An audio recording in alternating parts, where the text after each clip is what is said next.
গতকাল যেভাবে সময়টা কাটিয়েছি আলহামদুলিল্লাহ অনেক এনজয় করেছি। এখানে গরুর মাংসের বিরিয়ানি রান্না করা হচ্ছে। বিরিয়ানি কিন্তু প্রায় হয়ে গিয়েছে। ওদের সাথে জাস্ট একটু শেয়ার করার জন্য ভিডিওটা করে নিচ্ছি।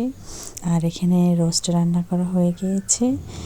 এই সবগুলো কিন্তু আমার বড় চা রান্না করেছে। রোস্টটা বিরিয়ানি আমরা আসলে আমাদের বড় চায়ের বাসায় ছিলাম, ওখানে আমরা সবাই একসাথে হয়েছি। তো যাই হোক, এখানে রোস্ট রান্না করে ফেলেছে আগে। রোস্টটা এত মজার হয়েছিল, অনেক টেস্ট হয়েছিল। তো এটা রান্না করার পরে এটার উপরে বেরেস্তা ছিটিয়ে দিয়েছে।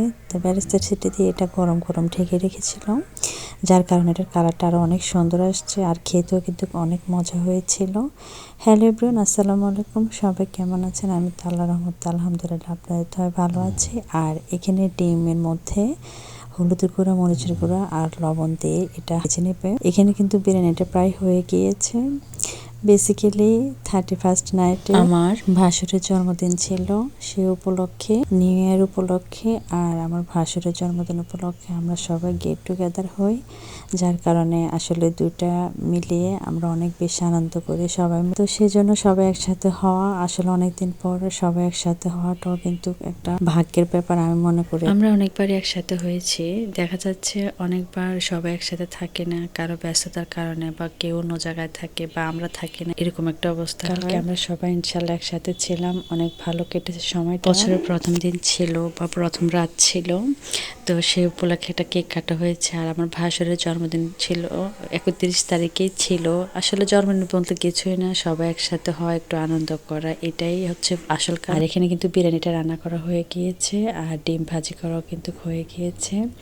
তো সবাই রান্নাবান্না শেষ করে একটু আনন্দ উৎসব করে তারপর খাওয়া দাওয়া করে নিয়েছি। খাওয়া দাওয়ার পরে এখানে আমরা কেক কাটতে চলে এসেছি। কেক কাটার পরে কেক খেয়েছে সবাই। কেক খাওয়ার পরে এখানে ডেজার্ট আইটেম ছিল আরও, তো ওগুলো খাওয়া হয়েছে।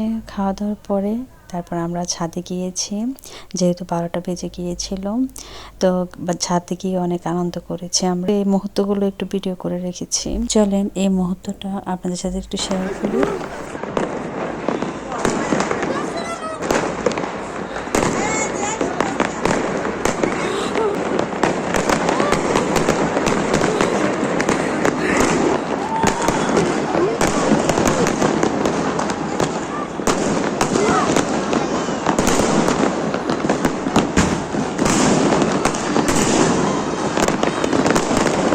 প্রতি বছরের এই সময়টা এত বেশি ভালো লাগে, এটা আসলে বোঝানো যাবে না।